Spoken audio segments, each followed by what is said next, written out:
বিসমিল্লাহির রহমানির রহিম। আসসালামু আলাইকুম। কেমন আছেন সবাই? আল্লাহর অশেষ রহমতে আমিও ভালো আছি। মন প্রাণ কলিজা ঠান্ডা করার মতো ডাবের পুডিংয়ের সহজ রেসিপি আপনাদের সাথে শেয়ার করতে যাচ্ছি, যেটা কিনা নতুন রাঁধুনি প্রবাসী ভেচালার যে কেউই খুবই সহজ এবং অল্প সময়ে তৈরি করে নিতে পারবে। এটা তৈরি করতে যতটা সহজ, খেতে কিন্তু অনেক বেশি টেস্টি। তো এর জন্য প্রথমে আমি এখানে ছোটো সাইজের 2টা ডাব নিয়েছি। ডাব দুটোকে আমি মুখটা কেটে এভাবে পানিটা বের করে নিচ্ছি। এখানে 2 কাপের মতো পানি হয়েছে। তো দেখতেই পেয়েছেন পানিটাকে আমি ছেঁকে নিয়েছি। এরপর ডাবের যে ভিতরে শাঁসগুলো আছে না, সেগুলো একটু হালকা মানে নরম নরম এরকম টাইপের নিতে হবে এই পুডিংয়ের জন্য। এর চাইতে শক্ত হলে কিন্তু ভালো হবে না। তো এরপরে আমি একটা কাঁটা চামচের সাহায্যে এভাবে দাগ কেটে নিয়ে নারকেলগুলো তুলে নিব। এটা আপনারা চাইলে কোকোনাট কাটার দিয়েও তৈরি করতে পারেন। তো আমার কাছে সেটা ছিল না। একই কাজ, মানে কাঁটা চামচ দিয়ে করলে একই ডিজাইন হয়। যাই হোক, দেখতে পাচ্ছেন আমি কিভাবে নারকেলের শাঁসগুলো তুলে নিচ্ছি। এভাবে সবগুলো শাঁস আমি তুলে নেব। যারা আমার আজকের ভিডিওটা দেখা শুরু করেছেন, ভিডিওর কোনো অংশ যদি ভালো লেগে যায় প্লিজ সাবস্ক্রাইব করে পাশেই থেকে যাবে। তো আমি নারকেলের শাঁসগুলো তুলে নিয়ে ডাবের পানিগুলো নিয়েছি একটি হাঁড়িতে।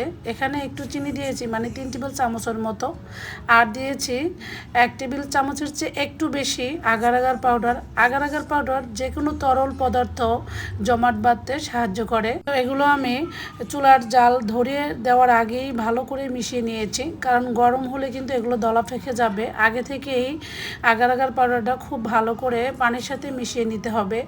তো আমি ওইভাবে মিশিয়ে চুলার জাল ধরিয়ে দিয়ে অনবরত নেড়ে চেড়ে 5 মিনিটের মতো জাল করে নিয়েছি। অবশ্যই পুডিংয়ের এই মিশ্রণটা অনবরত নাড়াচাড়া করতে হবে, তা না হলে আগার আগার পাউডারটা দলা ফেঁকে যেতে পারে। এই তো আমার মানে জাল করা হয়ে গিয়েছে। এখন আমি এখানে যেই পাত্রের মধ্যে পুডিংটা সেট করব, সেখানে আমি কোরানো নারিকেলগুলো নিয়ে নিয়েছি। এরপরে সাথে সাথেই কিন্তু এই মিশ্রণটা ঢেলে দিয়েছি। অবশ্যই এটা গরম থাকতে ঢেলে দিতে হবে, তা না হলে কিন্তু শক্ত হয়ে যাবে পাত্রের মধ্যেই। তো এরপরে ঢেলে দিয়ে ঢাকনা দিয়ে ঢেকে এইভাবে আমি একদম ঠান্ডা হওয়ার জন্য রেখে দিয়েছিলাম।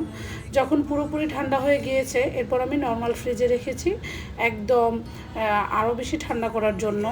দেখতে পাচ্ছেন আমার পুডিংয়ের মিশ্রণটা কত সুন্দরভাবে জমাট বেঁধেছে। আমি হাত দিয়ে চাপ দিয়ে দেখেছি, একদম আলহামদুলিল্লাহ অনেক সুন্দর মানে জমাট বেঁধেছে।